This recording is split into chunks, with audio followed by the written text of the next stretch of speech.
Hello friends, ఇవాళ మన tasty recipe వచ్చేసి మెంతి కూర టమాటా కర్రీ. ఈ కర్రీ చపాతీలోకైనా పుల్కాలోకి చాలా టేస్టీగా ఉంటుందండి. ఈ కర్రీ ఎలా ప్రిపేర్ చేసుకోవాలో ఈ వీడియోలో తెలుసుకుందాం. అంతకంటే ముందు నా వీడియోస్ని ఫస్ట్ టైం చూస్తున్నట్లయితే ప్లీజ్ లైక్ చేయండి, అలాగే నా ఛానల్ని సబ్స్క్రైబ్ చేసుకోండి. ముందుగా మెంతి కూరని తీసుకొని వీడియోలో చూపిస్తున్న విధంగా కట్ చేసుకొని వాటర్తో 1 లేదా 2 సార్లు బాగా వాష్ చేసుకొని పక్కన పెట్టుకోవాలి. ఇప్పుడు కర్రీ కోసం 4-5 టమాటాలని, 2 మీడియం సైజ్ ఆనియన్స్, అలాగే 3 పచ్చిమిర్చి, కొద్దిగా కొత్తిమీరని కట్ చేసుకొని పక్కన పెట్టుకోవాలి. ఇప్పుడు కర్రీ కోసం స్టవ్ మీద కడాయి పెట్టుకొని ఇందులోకి 1 టేబుల్ స్పూన్ ఆయిల్ వేసుకోవాలి. ఆయిల్ హీట్ అయ్యాక ముందుగా కట్ చేసి పెట్టుకున్న పచ్చిమిర్చి, ఆనియన్స్ని వేసుకొని దోరగా ఫ్రై చేసుకోవాలి.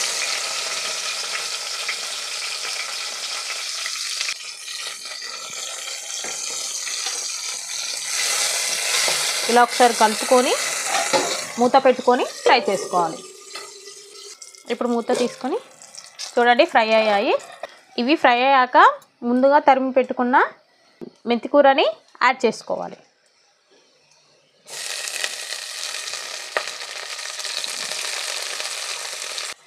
ఇప్పుడు మెంతి కూరలోకి కొద్దిగా సాల్ట్ యాడ్ చేసుకొని ఒకసారి గరిటెతో కలుపుకొని ఫ్రై చేసుకోవాలి. ఇది ఆయిల్లోనే ఫ్రై చేసుకోవాలండి. ఇలా చేసుకుంటే ఏమవుతుందంటే మెంతి కూరకి ఉన్న చేదు మొత్తం పోతుంది. ఇప్పుడు మూత పెట్టుకొని 2 నిమిషాలు ఉడికించుకుందాం. ఇప్పుడు మూత తీసుకొని చూడండి, మెంతి కూర ఉడికిపోయింది. చూడండి, ఇప్పుడు ఇందులోకి కొద్దిగా అల్లం వెల్లుల్లి పేస్ట్, అలాగే సరిపడా పసుపుని కూడా యాడ్ చేసుకోండి. ఇప్పుడు ఒకసారి మొత్తం కలిసేలా బాగా కలుపుకోవాలి. ముందే పసుపు యాడ్ చేసుకోవద్దండి, ఎందుకంటే మెంతికూర చేదుగా ఉంటుంది కదా. కాబట్టి ఫస్ట్ ఆయిల్లోనే మెంతికూరని ఫ్రై చేసుకున్న తర్వాతే అల్లం వెల్లుల్లి పేస్ట్, పసుపు యాడ్ చేసుకోవాలి. ఇప్పుడు ఇందులోకి ముందుగా కట్ చేసి పెట్టుకున్న టమాటాలను కూడా యాడ్ చేసుకోవాలి.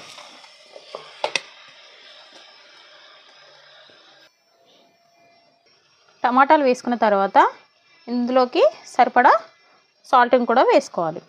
ఇప్పుడు టమాటాలకు సరిపడా సాల్ట్ వేసుకొని కలపకుండా అలాగే మీడియం ఫ్లేమ్లోనే మరి ఒక 2 నిమిషాలు ఉడికించుకోవాలి. మధ్య మధ్యలో ఇలా మూత తీసుకుంటూ కలుపుకుంటూ ఉండాలి, లేదంటే అడుగంటుతుందండి. చూడండి టమాటాలు ఎలా ఉడుకుతున్నాయో, ఇంకా కొంచెం ఉడకాలండి. 1-2 సార్లు మూత తీసుకొని కలుపుతూ ఉండాలి. ఇప్పుడు మూత తీసుకొని ఇందులోకి సరిపడా కారాన్ని వేసుకోవాలి. నేను ఫుల్ టేబుల్ స్పూన్ కారం వేసుకున్నాను. మీరు కారం ఎంత తింటారో చూసి వేసుకోండి. ఇప్పుడు ఒకసారి కారం మొత్తం కలిసేలా బాగా కలుపుకోవాలి.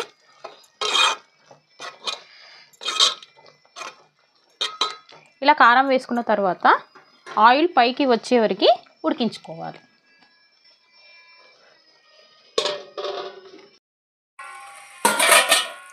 చూడండి, ఆయిల్ పైకి వస్తుందండి. ఇప్పుడు సన్నగా తరిగి పెట్టుకున్న కొత్తిమీరను కూడా వేసుకోవాలి.